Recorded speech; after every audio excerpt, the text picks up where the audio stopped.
பேரு நல்லா இருக்கேப்பா, உன்னதானே சொல்றாங்க. ஆமா, கில்லருங்கிற இங்கிலீஷ் வேர்ட்ல இருந்துதான் கிராங்கிற வார்த்தை வந்தது. இந்த பேர் எனக்கு பிடிக்கலதான்.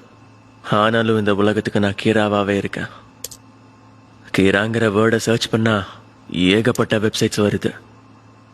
நியூஸ் பேப்பர்லயும் டிவிலையும் மர்மமா இறந்து போன குற்றவாளிகளோட தகவலை மட்டும்தான் போடுறாங்க.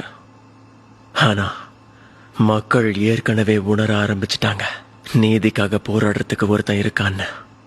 ஓஹோ, மனுஷங்க எப்பவுமே இப்படிதான் ரியோக். ஓ, உதாரணத்துக்கு சொல்லணும்னா, கெட்டவங்களை கொல்லணும்னு எந்த ஸ்கூல்லயும் சொல்லி தர மாட்டாங்க ரியோக். ஒரு வேளை யாராவது ஒருத்தர் அவங்கள கொல்லலான்னு சொன்னாலும் மத்தவங்க எல்லாரும் போதிக்க ஆரம்பிச்சிருவாங்க. இதெல்லாம் ரொம்ப தப்பு. ஏன்னா நாங்க வளர்ந்த விதம் அப்படி. சரிதான், அவங்க அப்படி சொல்றதுலயும் நியாயம் இருக்கு. சொசைட்டியில அவங்களோட அந்தஸ்துக்காக கொலை பண்றதெல்லாம் தப்புன்னு சொல்லுவாங்க. ஆனா அவங்களோட உண்மையான உணர்வை வெளிப்படுத்துறதுக்கு அவங்களுக்கு ஒரு விதமான பயமோ தயக்கமோ இருக்கலாம்ல. அதனாலதான் இன்டர்நெட்ல எல்லாத்தையும் மறைமுகமா பகிர்ந்துக்கிறாங்க. கீரா வளர்ந்துட்டான். மக்கள் அதை பத்தி பேசலனாலும் கீராவை பத்தி ஒரு விஷயத்த புரிஞ்சுக்கிட்டாங்க. அது என்னன்னா, கெட்டவங்களை அழிக்க ஒருத்தன் வந்துட்டான்னு.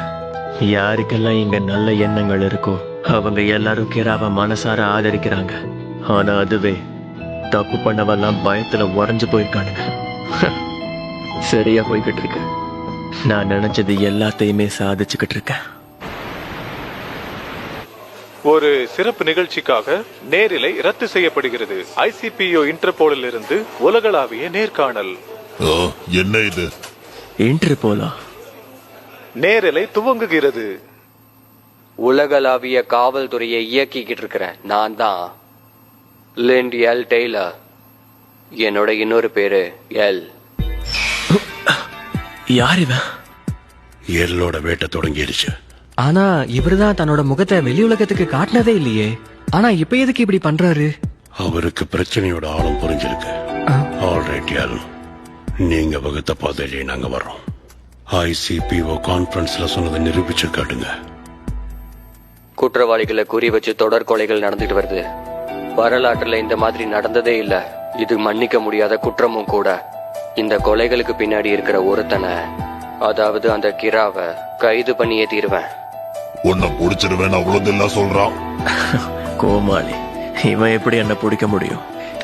என் கிட்டதான் டெத் நோட் இருக்கே. இந்த நோட் தான் இருக்கிற ஒரே எவிடன்ஸ். இந்த நோட் இல்லைன்னா அவனால என்ன பண்ண முடியும்? என்ன ஆனாலும் சரி, உன்னால என்ன பிடிக்க முடியாது. போலீஸ் இன்வெஸ்டிகேஷனை ஸ்டார்ட் பண்ணும்போது எனக்கு தெரியும் இவன மாதிரி எவனாவது ஒருத்தன் கிளம்புவான்னு. கிரா, உன்னோட